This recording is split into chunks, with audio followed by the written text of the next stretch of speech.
Welcome everybody to July's Deep Dive. We are delighted to have Maximilian Dixon with us.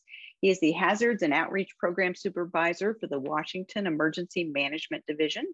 He is going to give us some context about tsunamis and then introduce the tsunami modeling from the Seattle fault zone.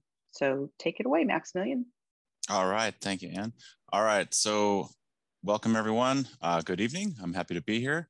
And I will take questions as I'm going through the presentation. So anytime you want to raise your hand or speak up, that's what I'm here for. I want to answer your questions. So I will start with just kind of going over a simple, maybe a refresher on the earthquakes that we have here in Washington State. So as hopefully everyone knows, Washington State has the second highest earthquake risk in the United States and one of the highest tsunami risks in the United States.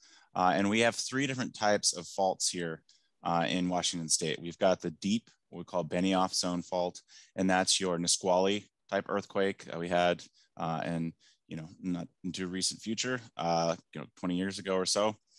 We have those about every 30 years. We've got the shallow crustal faults, which are right at the surface, which are the Seattle fault, which we're going to be talking about today, Tacoma fault, South Whidbey Island fault, and really the ones that could generate tsunamis or have been in the past is really east-west through the Puget Sound and Salish Sea. Then we have the subduction zone, the Cascadia subduction zone fault, and that is essentially a 700-mile fault from northern Vancouver Island down to northern California. And we have over 2,000 earthquakes that happen every year in Washington State. It fluctuates a bit, but almost all of those we actually don't feel. But we have them all the time. And then just as kind of a comparison here for probability of occurrence within 50 years for a deep fault earthquake such as Nisqually, you're looking at about an 85% probability within the next 50 years. And these earthquakes are, 30, 40, 50 miles below the surface. So the shaking is not as intense. It's not as a higher risk, but I mean, there is still a risk. It's just, this is the most frequent that we have, but luckily it's the least damaging of the larger earthquakes that we have here in Washington State as far as risk. And then you have a magnitude 9 Cascadia subduction zone, the big one we've been talking about. You're looking at, I guess this slide's a little bit outdated, but you're looking at about a 15 to 25% chance probability for that.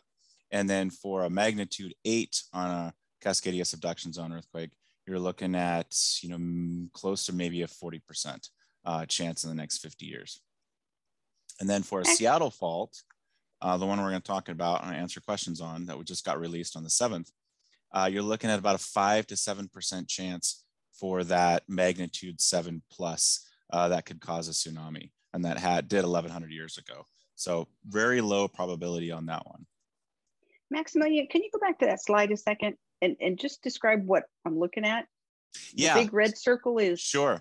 So impact. This is energy released. So you're when we're talking about magnitude, each time you go up in magnitude, it's 32 times more powerful. So essentially a magnitude 7 earthquake releases 32 times more energy than a 6.0. And for an magnitude 8, you're looking at over 1,000 times more energy than a magnitude 6. And so this is for a magnitude, this is how we measure the energy that's released from when the earth shakes. And so I just wanted to show you an example here as a magnitude 6 is in black, this dot at the very bottom here. And then a magnitude 7 is your yellow dot. And then a magnitude 8 is your, I think this is blue, I'm colorblind. And then a magnitude 9 plus is your red one. And that's the difference in energy that's being released. So for a magnitude 6 between that black dot and the red one, so when we talk about a magnitude type of earthquake, so for a Seattle fault or a Nisqually that's, has a higher recurrence interval on a lower end, you're looking at 6.5, 6.8. And that's, somewhere between the black dot and the yellow dot, a little bit closer to the size of the yellow dot. But then we're talking about a Cascadia subduction zone earthquake, the whole region, the energy release difference is massive. So just as a comparison. Now what's important though is the shaking intensity for where you're at. So just because there's a large earthquake doesn't necessarily, and there's a large magnitude, doesn't necessarily mean that it's going to be, high risk for you. It really depends on how close you are to the fault. So for instance, for the magnitude 9 Cascadia subduction zone earthquake, if you're out on the coast, closer to the fault, then you're gonna feel a lot more intense shaking. If you're on the east side of Washington State, not so much. Same magnitude, same energy release, same earthquake. You're just gonna feel much different. It's like a light bulb. The closer you are to the light bulb, the brighter it is, the more intense it is. So for Washington State here, this is a map of the known faults that we have here in Washington State. As you can see here, I don't know, can you see my pointer? Yes. Yeah. Okay.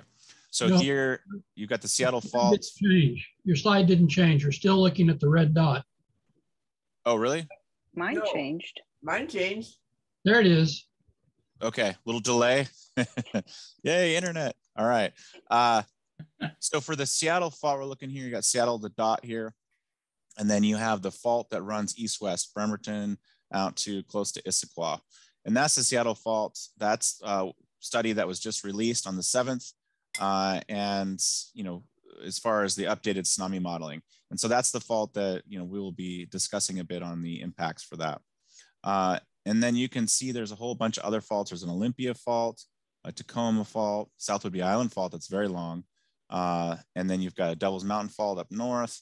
And then the Cascadia subduction zone is this big fault line that's all the way out to the left underneath out in the ocean there.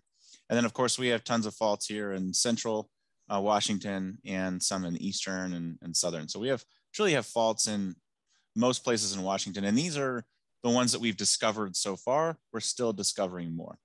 So this kind of gives you a lay of the land here for where the earthquake faults are. So for Cascadia subduction zone, the last event was in 1700. I was actually 322 years ago. I definitely I pulled this from an old PowerPoint, apologies, to be able to do this tonight. And then, so essentially you're looking at, anywhere from 300 to 600 years is when we have a large Cascadia subduction zone earthquake.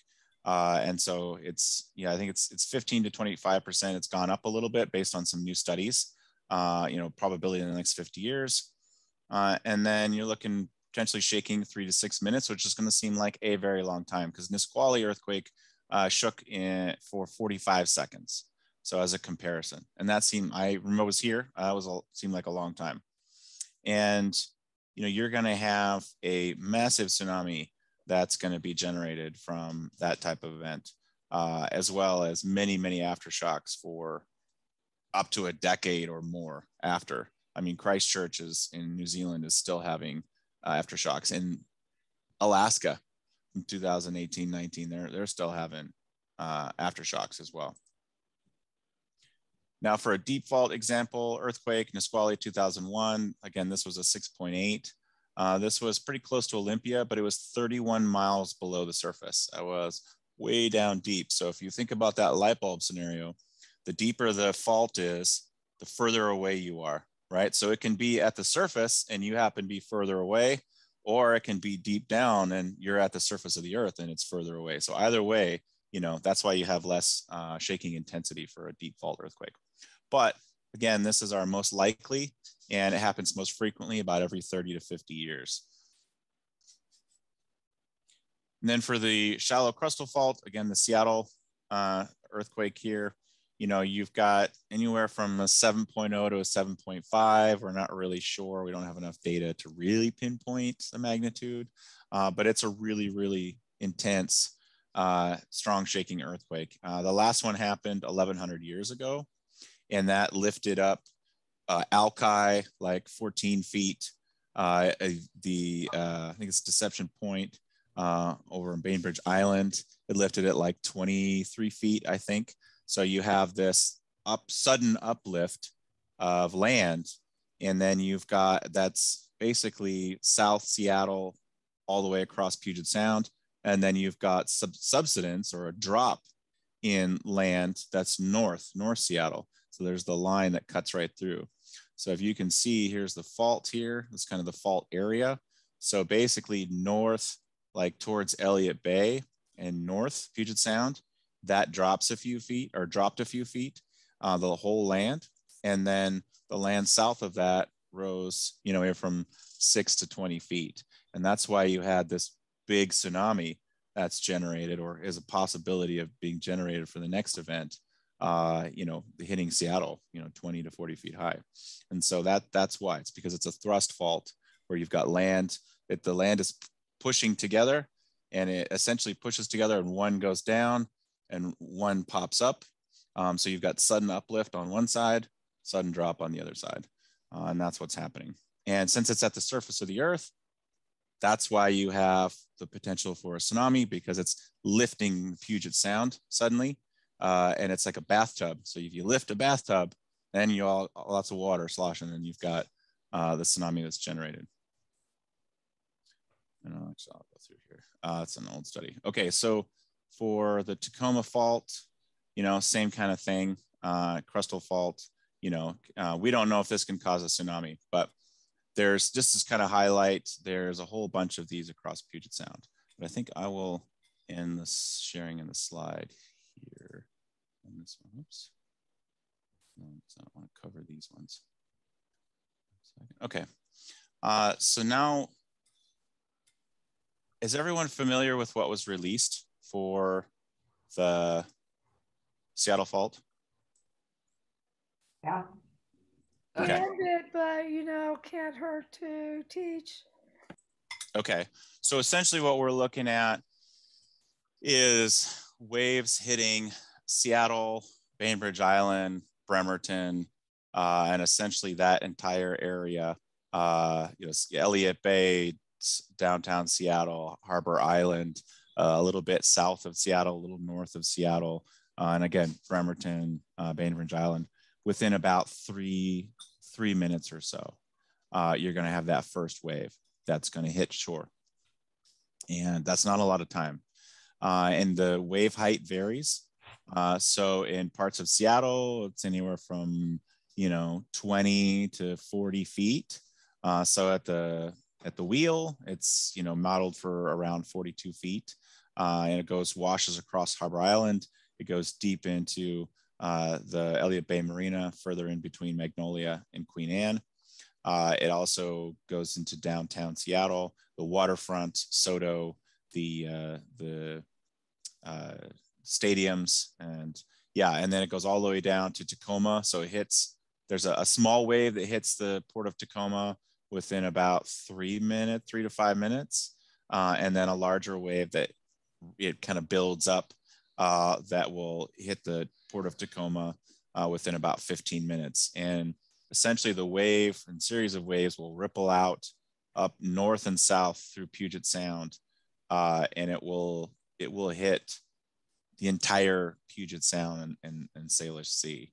And so this is a pretty significant risk, very low probability. Again, we have evidence of one event 1,100 years ago in the last 16,000 years for geologic record. There's still some more research that's being done to look at some tsunami deposits that haven't been, you know, identified or fully figured out yet. But essentially, that's the event that we know about. And, you know, we're looking again, maybe a 5 to 7% probability in the next 50 years. So low probability, high consequence. And again, in comparison, Cascadia subduction zone, you're looking at a 15 to 25% in the next 50 years. And for this one, it's much lower. But it is scary because not a lot of time to react. I mean, if you've got a minute of shaking and then you're trying to get to high ground, it's not a lot of time to react. So it's really essential to tell people what the warning signs are. So shaking is your warning. If you are near the coast, near the water, the beach, the marina, waterfront, wherever you're near the water, Puget Sound, and even Lake Union, Lake Washington, because you're going to have potential seiches and sloshing, right? So, because it's like a bathtub, it's going to shake those two lakes.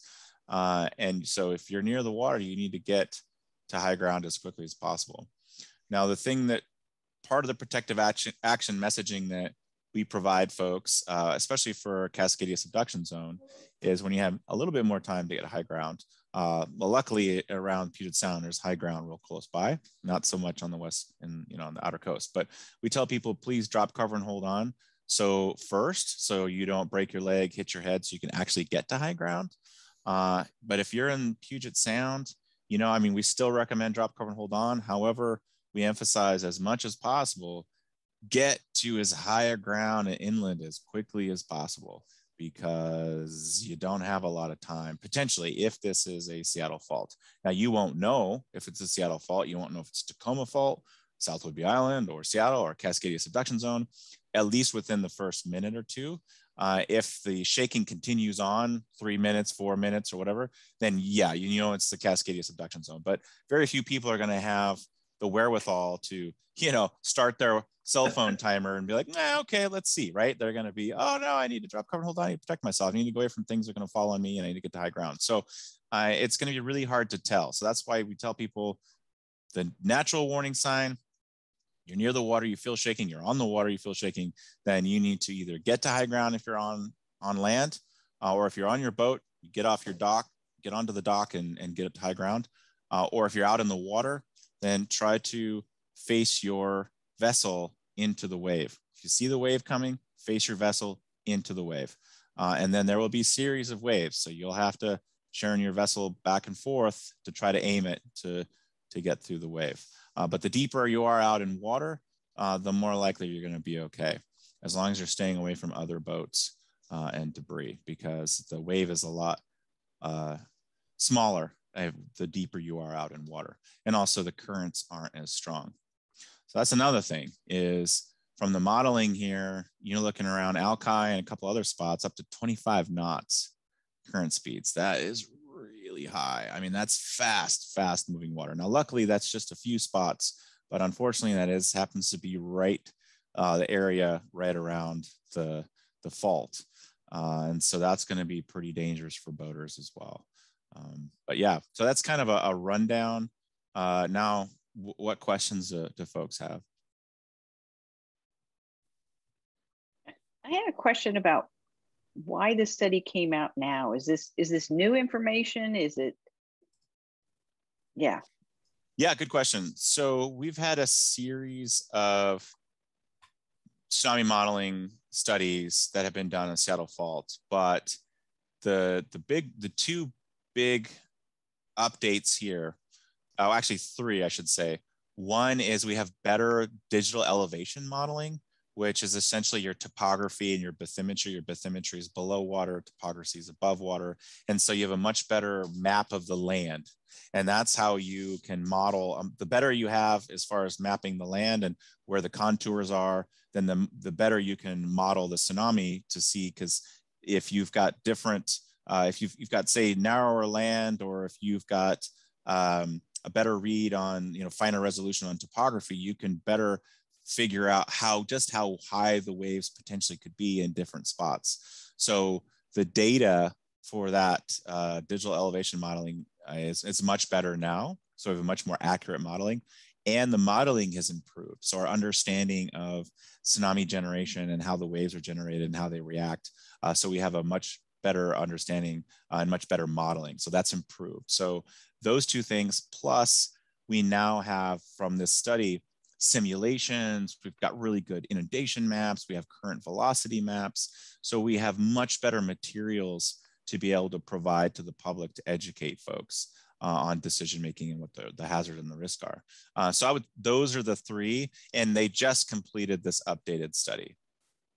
Sweet, okay, thanks. Mike, you had a question, Mike Ruby? Right, three questions that are totally interlinked. When you talk about better digital elevation models, are we also talking about better bathymetry? Do you have much better modeling of the shape of Puget Sound, and is that part of it? Linked to that is a question about Lake Washington, because it is very deep with very rapid rise to the borders. And I would suspect anytime you've got a rapid rise from deep water, you're going to have an exaggeration at the shoreline. And so my question is, have you looked at Lake Washington, because the Seattle Fault does go right across to Mercer Island and beyond? What do you see in Lake Washington, or is that work yet to be done? And I guess the third part of this is, does any of this work that you've done make suggestions with respect to survivability of other critical infrastructure, such as bridges? Yeah, excellent questions. So the first one, yes, it includes bathymetry, but only for certain sections.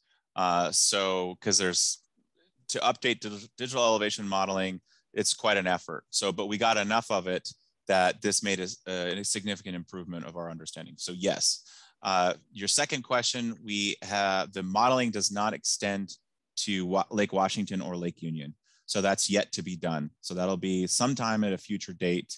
It's also the science and the modeling for lakes is a bit different, is my understanding. And so it's a little bit more complicated. They're still working on, I think, refining that. So again, that's at a later date at some point.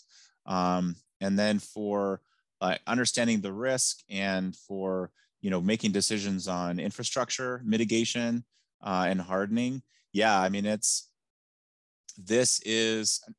the wave height generation and the inundation is not too much different from previous tsunami modeling that was done. So it's not a massive difference, but it is significant in the arrival time for the waves. So that definitely was a lot more accurate than was before, and we have much better simulation now and information on that, especially all throughout Puget Sound.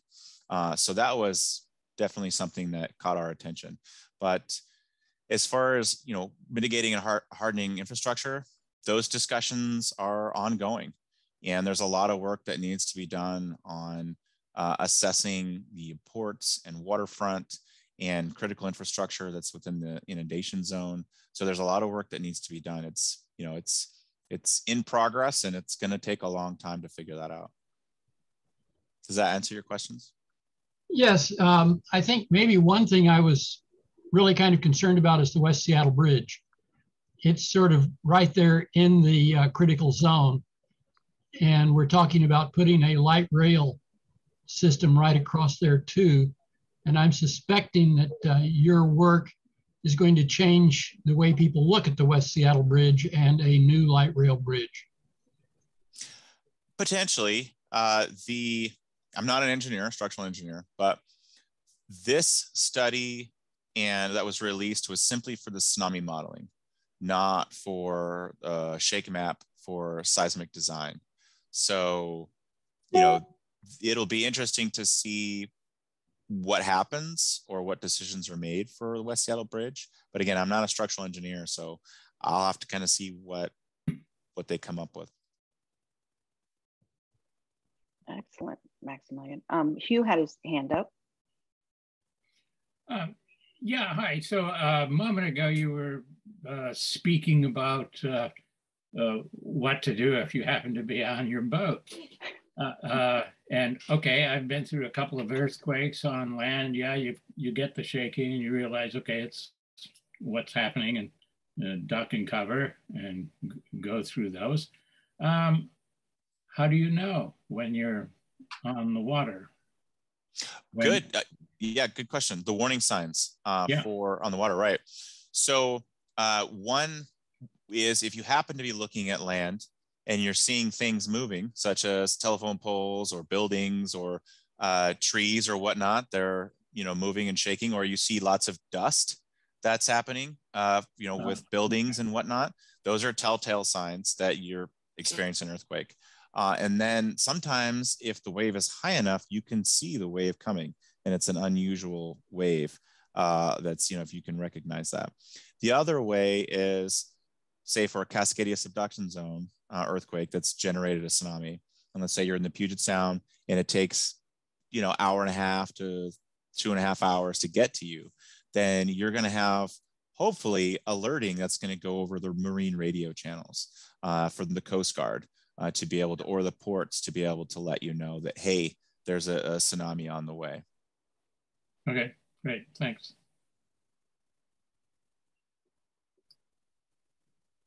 Sorry, go ahead, Susanna. Okay, thanks, thank you, Maximilian. I'm wondering if there's any, if we have any idea about whether there'll be any precursor shaking on the fault that we might say there might be something about to happen. Do we know enough about that, or since it was so long ago? Ooh, foreshocks. Yeah. Yeah, I'm also not a seismologist, so I'm not going to weigh into that. I will say that it's very difficult to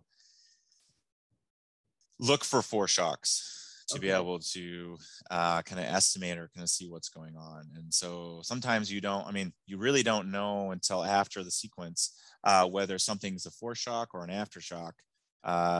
Yeah, because you don't know if the next one's going to be bigger, or it's really tough. We're not there yet, but people are working on it. So hopefully someday in the future, we'll have a much better idea to be able to predict things. Yeah, because that 3 minutes to get up the hill is not going to work for a lot of people. Yeah. Just got to do your best. It's going to take time, a little bit further time to travel in some areas. Now, something I do want to highlight too is the modeling was done with bare earth. What that means is it does not include buildings or any type of infrastructure or structure. So some of that infrastructure or buildings is going to slow down some of the waves, but it also could channel the water, which will make some of the waves higher in some locations. So there's pros and cons to that, and good news or bad news, right? And so yes, some folks will be able to have a bit of protection and maybe a little more time to get to high ground, depending on what's in the way between you and the wave. And then some other folks, there might be some unexpected higher waves because we just couldn't put that into the modeling. It was just way too complex. We're not quite there yet. Someday we'll be able to do that. Thanks. Excellent. Catherine, you had a question? Yeah, actually I had like 3. So the first, so yeah, this was a big media impact. I watch a lot of network news, and this was a big deal, yeah, the reinforcing that yes, you get to higher ground, when we had kind of been thinking, well, Seattle, it won't be so much, we have the map. Now it kind of gets front and center. But I wondered, number one, I had friends in Hawaii who said if you're in the downtown hotels in Honolulu, they were during a tsunami warning, they were told to go up to the higher floors, and they stayed in the hotels. So that becomes an interesting question about our buildings, at least in a city like Seattle. The second has to do with the rail being impacted the way it will with the inner bay. You know, Burlington Northern and Amtrak are really not transparent to us, but I hope that they take note or do whatever. You guys might have some insights. And the third is, what about our hubs that are on the lake, including some that people are talking about? So I'll leave that there. Yeah, excellent points. So for Hawaii, I can't speak to their building codes. For us, nothing that I know of on the waterfront or in the city of Seattle actually is designed to withstand a tsunami. However, in this type of situation, I tell folks, do the best you can. Get to as high a ground inland as much as possible, because you never know. Just because we have maximum considered modeling that's been done doesn't mean that that earthquake is going to be a 7.5 or just like the one 1100 years ago. Most likely it's going to be it's going to be smaller, right? So the waves are going to be smaller. So you just never know. So that's why you always have to try and do your best to get as high as possible, because you never know. Now, again, the buildings in Seattle are not designed to withstand a tsunami. However, some of them are pretty robust. So you just have to do your best. Let's see, what was the Railroads. Yeah. I don't know. It's a private company, and private sector because of public disclosure requirements. Basically, I work in a glass house. Everything I do, say, or anything I have that I work with is all publicly available or for disclosure, right? It's publicly regulated to severely publicly regulated. Yeah. So the private sector, they were given public land to do it, so it's not well, quite. the public, yeah. So the private sector shares some data and some planning with us. So we do coordinate to some degree, but not to the extent where, you know, I have a lot of data on what they're doing or planning. So it's a bit challenging in that regard. Yeah. And then what was the third one? It was about the hubs that are potentially yes. Located in more of a tsunami zone than we expected. Okay, thank you. Yeah, it's started my work at 7 o'clock this morning, so it's been a long day. So for the hubs, you know, I would look at just how close are they to the water? Do you know what the elevation is? Cindy, do you want to address Alki is that? about 3 feet. 3 feet. Yeah, I'm not kidding. They are almost at sea level. So we have a backup location, but we haven't actually moved the box there. And then the other one I'd be worried about is the one at the Church of Scientology. I've got to go look at that. It's on the foot of Queen Anne Hill. Okay, that one. There's one yeah, down in Mount Baker, right on the beach, and there's Madison Park, and then there's people talking about Leschi down at the market. Right. Yeah, I mean, that's why we were curious when the modeling for Lake Washington was going to be done. We knew about Alki, but all those other ones on the lake, we're in the blind right now. Right. Yeah. Well, okay. So a couple thoughts on that. One is that the Seattle fault is 5 to 7% chance in the next 50 years. Whereas the hubs are there for any and all emergencies and disasters, right? So the likelihood that that's not going to be functional is pretty low. Now, if you do have an option to move it to slightly higher ground or a better location, I would look into that now so you can kind of plan ahead. So I would definitely look into that. However, for everything else, you know, your hub is going to be important for your location for folks to be able to go to and to utilize. So yeah, I would plan for that and do your best, but know that, you know, the likelihood of something else happening is going to be much greater where it's going to be a need for that hub. Good, thanks, Maximilian. Sandy, you had a question.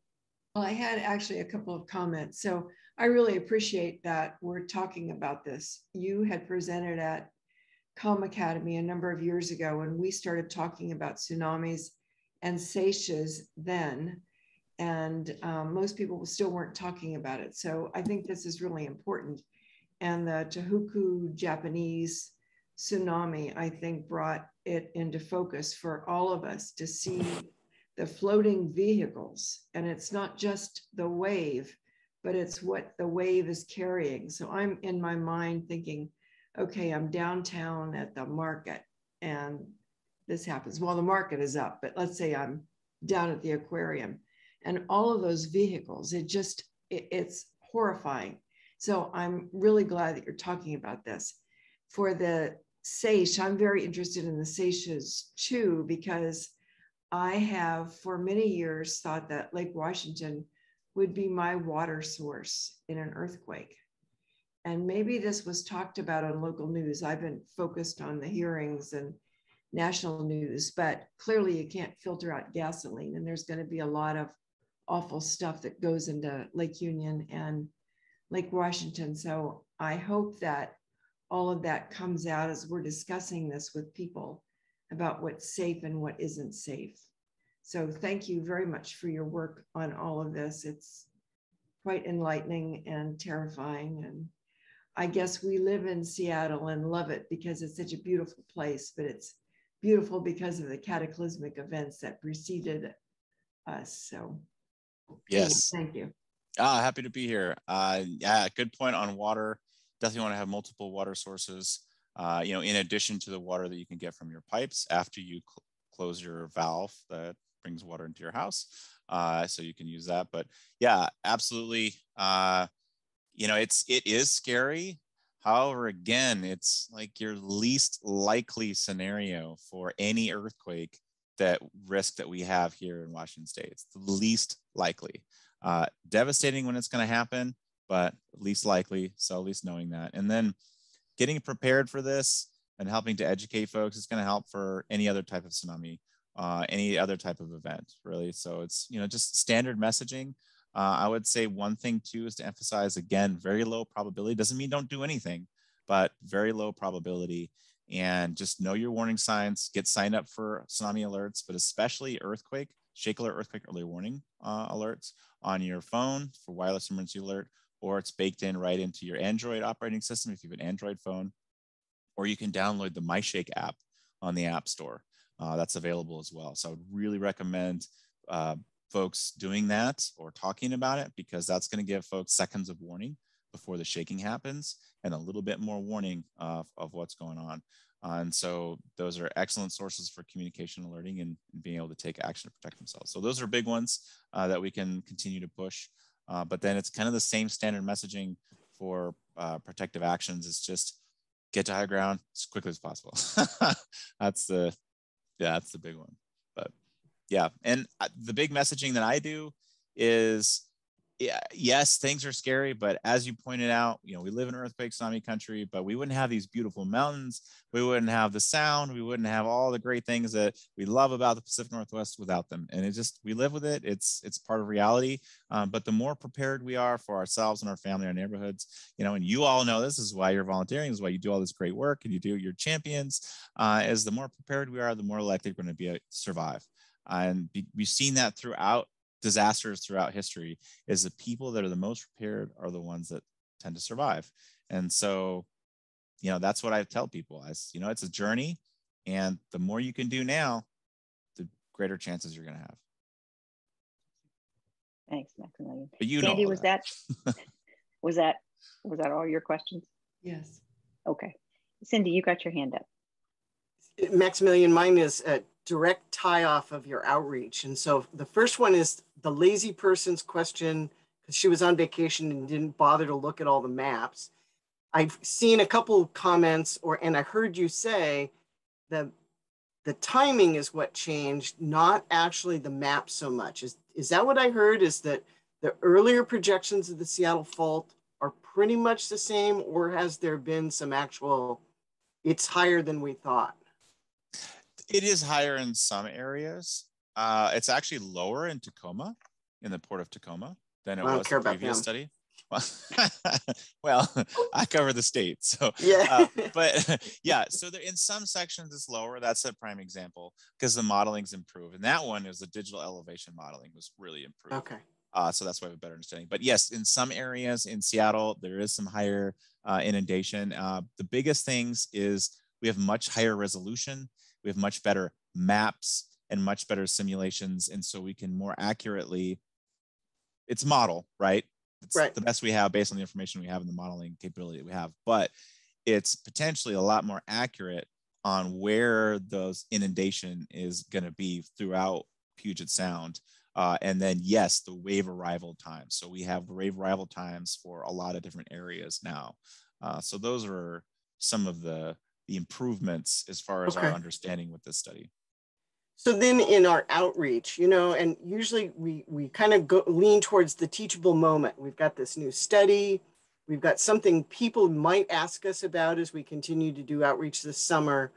And so one thing that we find is really helpful in discussing with people is to give them a specific objective.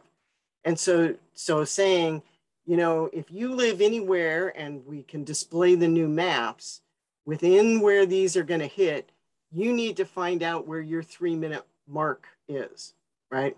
How far do you have to move to get out of the wave? Because as you said earlier, you can't distinguish if it's going to be a South Whidbey Fault, a Cascadia, well, maybe Cascadia, but anything else other than Cascadia, you probably ought to get above where that line is. And since it's a matter of you just got to move, you know, you're not getting in your car and evacuating for 20 miles, we should just make that their default action. You know, big earthquake that goes for a minute, you get up out of your house and take a little brisk jog to the point you have identified in your neighborhood or where you work that gets you out of that zone. Have you guys thought about messaging any of that stuff? Yeah, I mean, what we do is we tell folks that if you live or work or recreate in the tsunami inundation zone, know where your closest, most accessible high ground is, and know your so routes. we can give that as specific actions to people to take as part of their family plan, right? Go Yes, find absolutely. that. Go find where the end of that map line is. Do you guys provide any kind of, one of the most effective tools is when you put a big thing up there and they say, put the pin where you live, and it's the Seattle hazard map, for example, you know, and they push it in and they go, oh, I'm in a landslide area. I didn't know that. So do you make those available for community groups to use where we can just, you know, run a poster size thing and take it out and go, here's the new zones. Are you guys open to doing that? So we don't tend to print maps because we're not a print shop. We don't have the equipment for that, but everything is on the GeoPortal, the DNR website. I mean, and it would blow up big enough? Yeah. Oh, it's super fine resolution.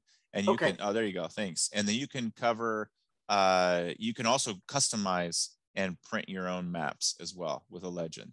So there's a whole lot you can do. It's a little wonky at first. You kind of got to get used to it. It doesn't work so well on your cell phone, on mobile, but on the desktop, it works really well. And you can, these PDFs are high resolution, so you can blow them up and print them up. Yeah. So then this is a question for the hub captains. Do you guys think this would be something to add to, you know, our traveling suitcase of setup materials? I see Susanna nodding her head. I don't see motion from anybody except the cat. Sandy, thumbs up. She likes Maximilian. She likes men. Oh, yeah. I like that. I don't. So Gabrielle, you're one of the people who's down low. Have you looked at your map? I have not looked at the map. The hub is down low, but it's not, it's still way above water. Okay, good. All right. Yeah, because the judging from Windermere, the lake level is so much lower. I don't think that would be a problem. I got this question from the South Park hub captain who said, I ought to have some new materials to talk to. And so I've got Alki, I've got South Park, and we've got the Georgetown folks who probably are going to want to have these maps available. So we'll try to figure out a way where we can cover the whole city. So if you happen to be talking about it to someone, you've got it available. Could be just one of those West Seattle problems, you know. Thank wonderful us for being on the sound. There's also the Shell Shoal contingent. Yeah. Oh God. Yeah. Okay, that was all I had. Thank you. Maximilian, I had a question. Okay, 1 second. I put in the website, our Tsunami website, in the chat here. So please go there. We've got materials, we've got messaging, we have videos that are linked to. We've got, you can sign up for alerts through that page. You can, link to that. So yeah, please check that out. And if there's anything you want, that brochures or preparedness stuff that you see that we have, just reach out to me and I'm happy to help provide what we have available. Sweet, thanks. And you can use all of it, so. What is the next item on your list to work on? Oh, of a million things I'm working on, but let me answer Ann's question first, if I could, the best I can anyway, and then I'll tell you. We'll talk about the future. So the article, the only one that I read said 20 feet of water, 20-foot wave, but then somebody else said the Seattle Times article said 42. Is, are they both accurate? I can't imagine the Seattle Times would have screwed it up that big, but that seems like a big difference. So that was, the 20-foot was kind of a general average. They picked a number because it is different in every location throughout Puget Sound. So you couldn't list all of them. Gotcha. So that was, they just picked it as a, you know, as I guess a number to give people awareness. Okay. And is 42 like worst case scenario, and we started with a high tide? So that's at mean high water, which means that you're at, I guess, high tide, so to speak. And so that's because it fluctuates, right? So it's not a king tide. It's not a storm surge.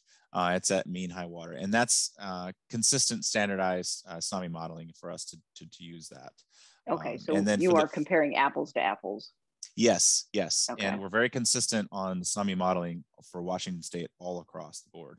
And then, yeah, I mean, it's because of the topography and the bathymetry where you've got affecting the waves and way they channel. So if you've got deeper channel and it gets narrower, you're going to have more water that can generate, and it's going to go up higher, right? So you're going to have higher waves. And also how far away you are from the fault.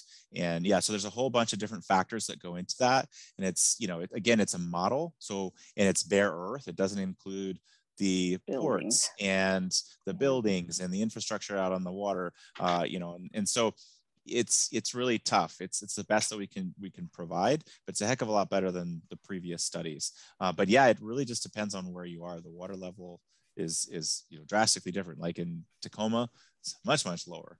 And yeah, so you just have to look at the maps, and it'll show you points of where some of the inundation heights are.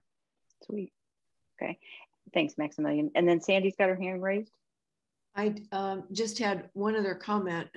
We have been in Lahaina a number of times when we've had tsunami warnings, and I know that there are tsunami warning sirens on our coast. But I wonder if that your study or the study will have any tsunami warning signals in Seattle, because not everybody will have their phone or will be tuned into their phone or whatever. And that seems like that would be something that everybody could hear rather than just the people that have the apps. Well, that's a good question, or comment, I should say. So that's up to City of Seattle. We have offered in the past, and there was actually a tsunami siren in Seattle, and it was taken out a long time ago. So that's up to the city.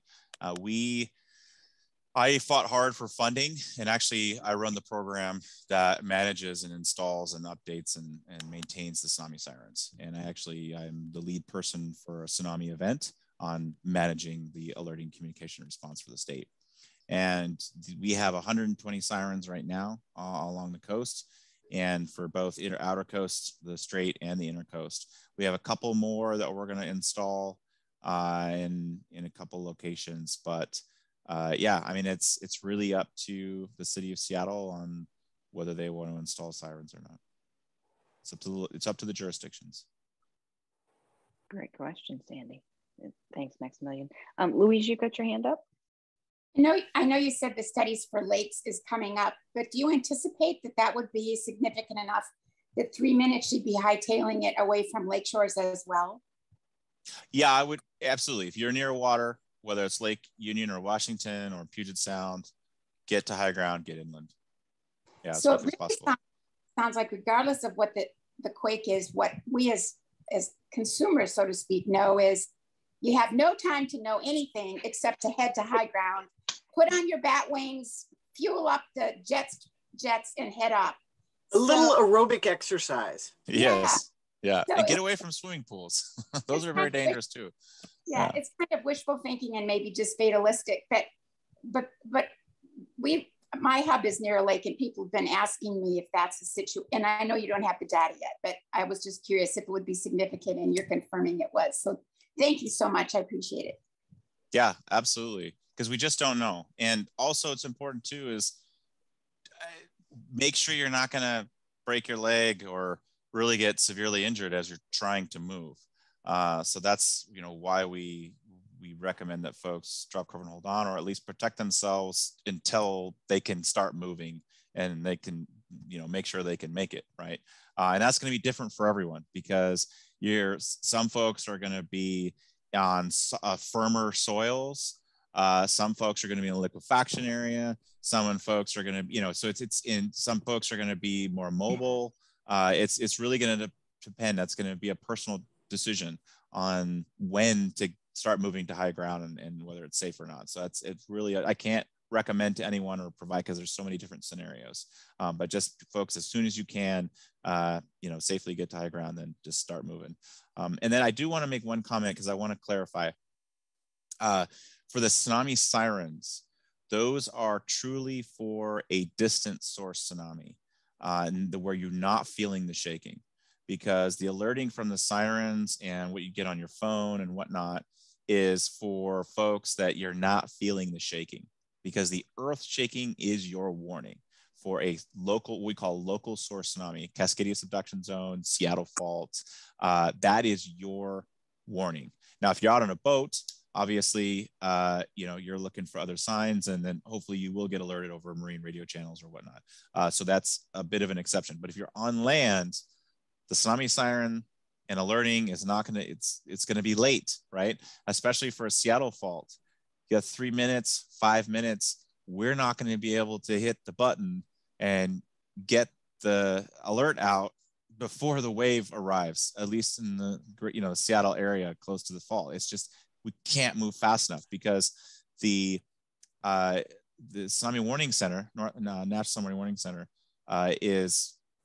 was within, basically they're mandated to get that alert out, at first alert within 15 minutes, or not, sorry, 15 minutes, after 5 minutes after the shaking starts, right? So within 5 minutes.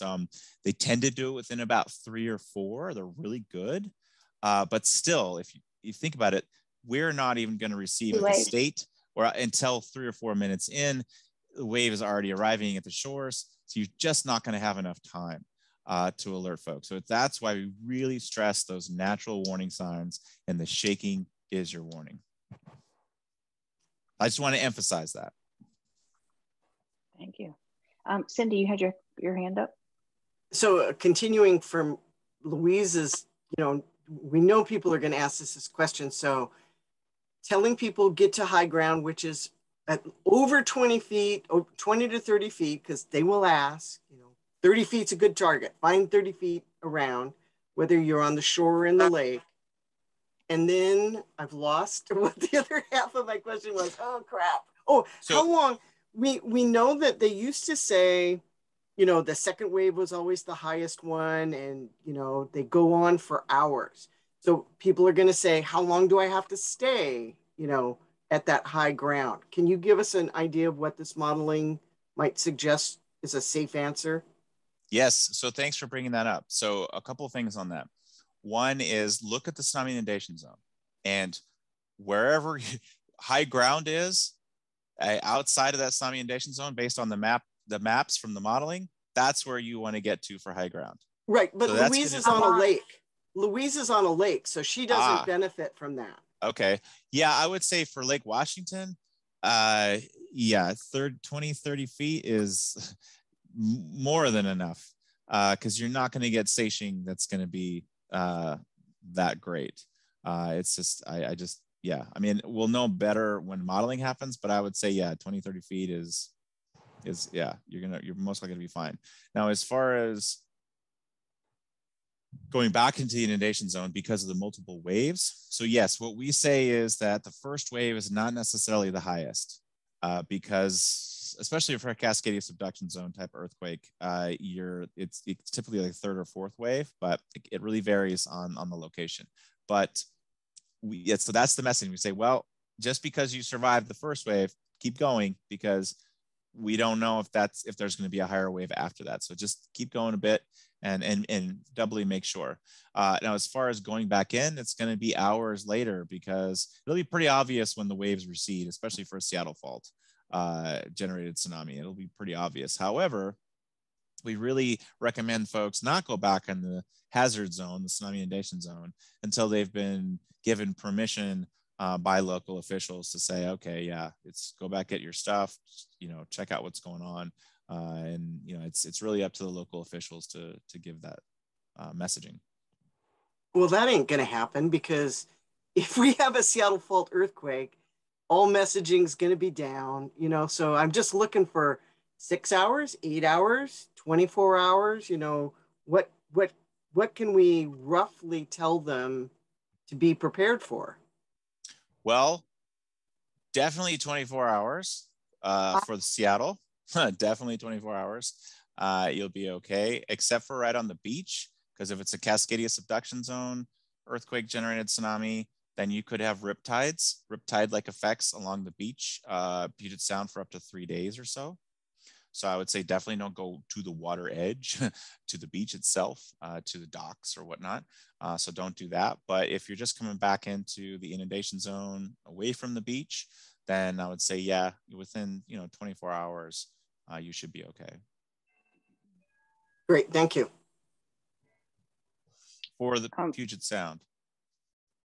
Mike, before I get to you, I'm gonna throw in a comment or a question real quick.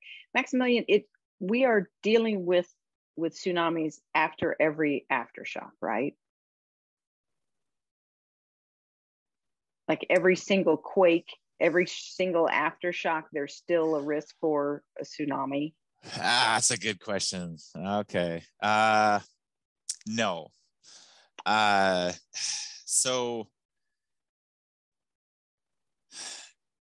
for a Cascadia subduction zone earthquake, the big one, yes, if the aftershock is big enough, there's the potential to generate another tsunami.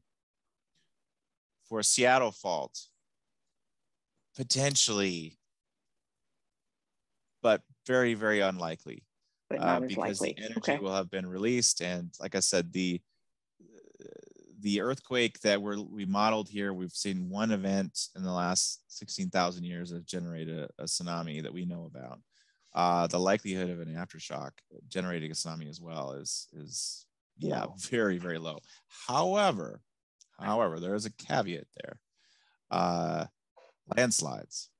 So localized tsunamis, we've had a number of those in the last 130 years, and they've killed people. So there's always the chance of localized tsunamis being caused by landslides. And we have a really high landslide risk here in the Puget Sound. And so that is the one caveat is, yes, there is potentially going to be a number of landslides and potentially days after or weeks after, because we saw that too in one of the significant landslide generated tsunamis. It was, I think it was 3 or 4 days after the earthquake. And so there's always that potential, but we can't predict those because it's not possible. But I would say that's kind of the one exception for the aftershocks. But you then again also, and I know this is not really helping, but you don't know if this is an aftershock from, well, okay, let me roll that back for a second. Let's talk about aftershocks real quick. What causes an aftershock, right? It would be a Cascadia subduction zone earthquake or a very significant earthquake, right? But most likely a Cascadia subduction zone. Will have aftershocks, not for an Nisqually type deep fault earthquake. For a crustal fault, you will have some aftershocks for Seattle, like a Seattle fault or whatnot, and it will happen, but they're going to be a lot smaller than, say, a Cascadia subduction zone. So the big one goes off, shaking 3 to 5 minutes or whatnot. You're going to have potential for significant aftershocks for years. And so, yeah, there's a potential for tsunami risk, but the likelihood that it's going to be significant enough to really cause a risk within the Puget Sound is very, very low. So yeah, the big thing is just to watch out for those landslides. Gotcha. Okay, excellent. Thank you. Mike, let's get to you. What's your question? Right. 2 questions. One is technical. Just exactly how many meters did you assume the offset was in the Seattle? How much difference was there between the high and the low sides of the fault during the 7.5 earthquake you modeled? And the other one is, because of the Seattle fault, we don't really have time for much. Might it not be wise for the various places where people congregate, such as along the park, the Elliott Bay Park that's now coming in, or Gasworks Park or places like that to literally have signs that say tsunami warning in the event of an earthquake shaking, move to higher ground immediately, to really sort of inform people what they should do if they do feel an earthquake. Because if you're down on the beach at Gasworks, a seiche will basically dampen your towel. But and on the waterfront, a tsunami will do more than that. So should we not perhaps put up warning signs telling people move to higher ground immediately if you feel an earthquake? Yeah, so signage is always important.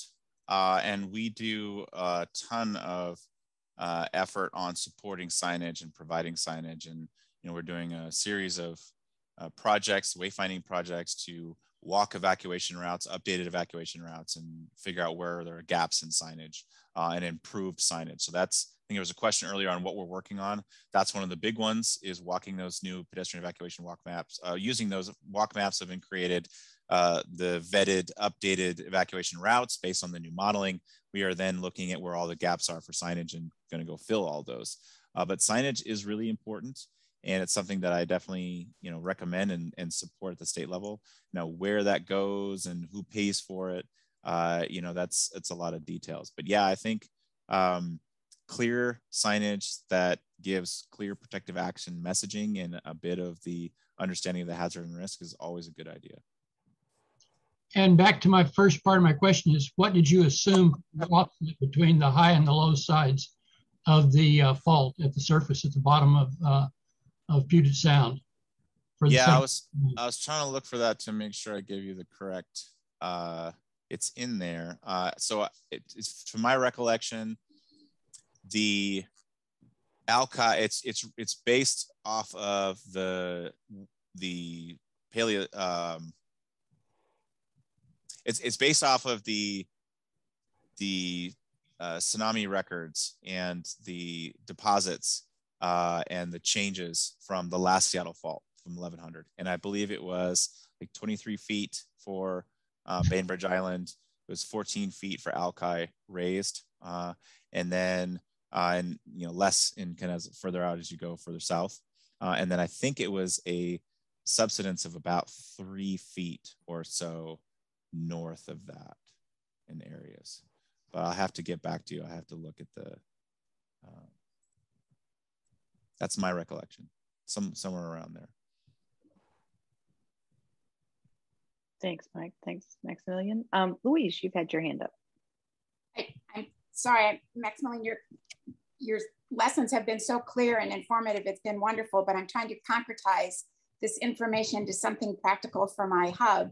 And we just wrote up some sheets on what to do before and after an earthquake 1 through 5 or 6. It sounds like number 1 should be drop, cover, hold, and number 2 should be head for the hills, regardless of where you are, basically, that should just be number 1 and 2 on any prep sheet. So we need to go back and insert head for the hills. Head for the hills, yes. Yeah, I mean, you don't have much time to react and you need to build that muscle memory with drills, right? So here it is in the, to answer your question, here's restoration point, 23 feet. This is, you know, if you're looking here, if you can see my cursor, land level change, rising 23 feet, Alki Point 13 feet, Gorst 10 feet, Eagle Harbor, the southern shore 10 feet, and then West Point, Winslow, you know, we're looking at a little less than 3 feet or around a meter, if that helps.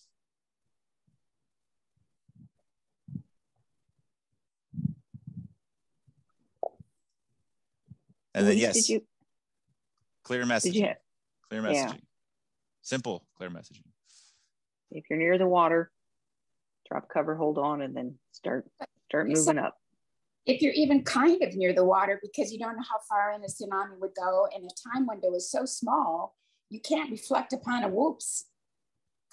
Well, you know, I've been, you know, when we travel now, you just see all the signs, and there are neighborhoods or there's cities that have painted the street that says, this is the street that is the height you need to get above. Oh. You know, So it's not like the sign that says go up the hill. It's like you cross the finish line. You know, that's where they want you to go. And so that's the muscle memory they're trying to build in, is the local residents know what it is. And if you're a visitor in that town and people are screaming evacuate, at least they, you know, they're going to go to the red line or green line or whatever they had painted. But it was really interesting. And there's another place where as you drive a coastal road, when you go down into a tsunami zone, it's like you cross a zigzag line on the road, you see the sign, and on the other side of the gully, you cross the zigzag line and you see another sign saying you are leaving the tsunami zone. Yeah, well. Sandy, you had a question or a comment? I have a comment. This is really in relation to what Cindy just said, but you know, this is budget season. The city of Seattle's budget is getting prepared. So if we want to advocate for any of this stuff, now is the time to do it, because that will be formulated this fall. And I don't know what the emergency department, whatever they're called now and wherever they're located, since that's changed, are doing about signage. But if you know, that what you just said about the streets and the height of the street, that would be really important downtown, since our visitors right off the cruise ships who don't know anything about Seattle are going to all be down along the waterfront. And how high do they have to be? So if we wanted to write any sort of a letter, not that that would make much difference, to the city council or to the mayor to get anything in the budget for this year. We've got a hub captains meeting in 2 weeks, so I'll put that on the agenda. Okay, good.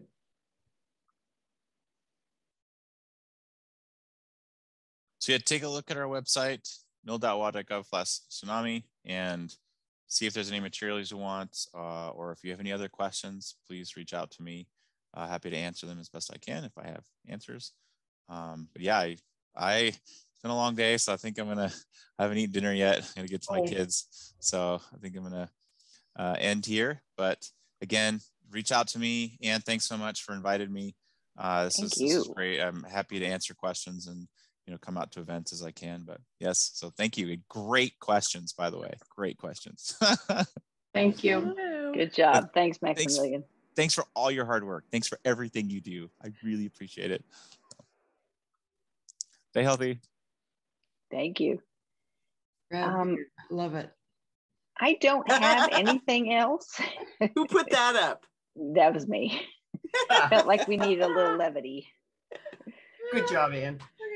I don't have anything else tonight. I think Cindy and I had talked a little bit earlier about the who feels like they need a map, a tsunami inundation map, and so I think we'll clarify that a little bit more and figure out how to get it. Sandy, you've got your hand up. Oh no, that was okay, left over. Okay. And actually, Catherine. Yeah, I don't. Something's been percolating around recently. One of my hub captain's colleagues brought it up, and Lee brought it up, and then there's been some buzz because New York City has been putting out an emergency preparedness video on what to do in case of a nuclear attack. So I have a hard time with that, but this is kind of where we're trying to deal with some of the societal and psychological and sociological stuff. And it worries me that New York City put out a video, number one, but number two, it's something that's out there. If you're talking about what do you do, steps 1, 2, and 3, I'm not wanting to represent that issue at all. It makes me go crazy, but Catherine, if you get people asking that, send them to the Seattle Emergency Office. They have, their hazard assessment and the nuclear thing for the West Coast. They've done the analysis and it's way down the list. Yeah. So I would just say, go get yourself informed. Yeah, I know what to do. Right. I know what to do, but I also, why is it being talked about has to do with, a whole lot of hard reality, and that's human created. So I'll stop there. Okay. Thanks, Catherine. Any other, Mike said we should ask the city for a signage study. Yeah, I think it's a good idea. I'm glad Sandy or Susanna, whoever brought it up. Yeah. And Susanna, did you have something you wanted to say?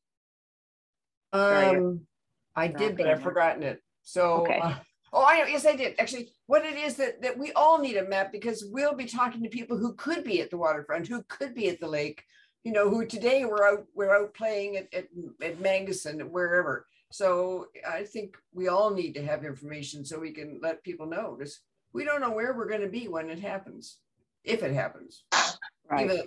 Even though it's a low possibility. So I think the question is, does every hub box need a map in it, or do we just need a couple so that we can put them out there when we're doing outreach events? That might be it. I think that's the question we need to figure out, and that sounds like it's a hub meeting 2 weeks on the 28th. And I think if the boxes could have small maps, and that aren't so expensive to produce, we could have something smaller. And as we're asking people to put pins in them, I think going with what Susanna just said, it's not just where you live, but it's where you work, where you play, where you're going to entertain your out-of-town guests when they show up in Seattle. Yeah. So we should know about, everybody should sort of know about all of it. Yeah, I can see that clearly there's some good visible maps for outreach, all the fairs and festivals we do and skills tables. But the question about what should be in the hub boxes at all times, I kind of thought a lot of people had run copies of the Hazard Explorer for their neighborhoods, because, it's going to be about your neighborhood if it's in your box. And that was so that you could go, where are the landslide areas, it wasn't just tsunamis, where's the liquefaction, so that you could send people out to do situation awareness assessments. Did the landslide area have another slide? So I think it's really more a case of just print this study for your own hub, zoom in as much as you can on the area you think you're going to have people around you needing to check on. I just, in the chat box, I just put the Seattle Hazard Explorer, which Cindy mentioned. So there is a tab for tsunamis. I haven't played with it very much, but it does not include this new study of a tsunami from a Seattle fault zone. Right. So we're going to have to put this in separately. Right. Yeah. But yeah, if you guys could go to the Seattle Hazard Explorer, zoom down to your hub area and print that, I think it would be very, very helpful. Throw it in a page protector kind of thing and throw it somewhere in your hub. Okay, it is 8:17. Any other last minute questions, comments? Okay, get the rest of your evening back.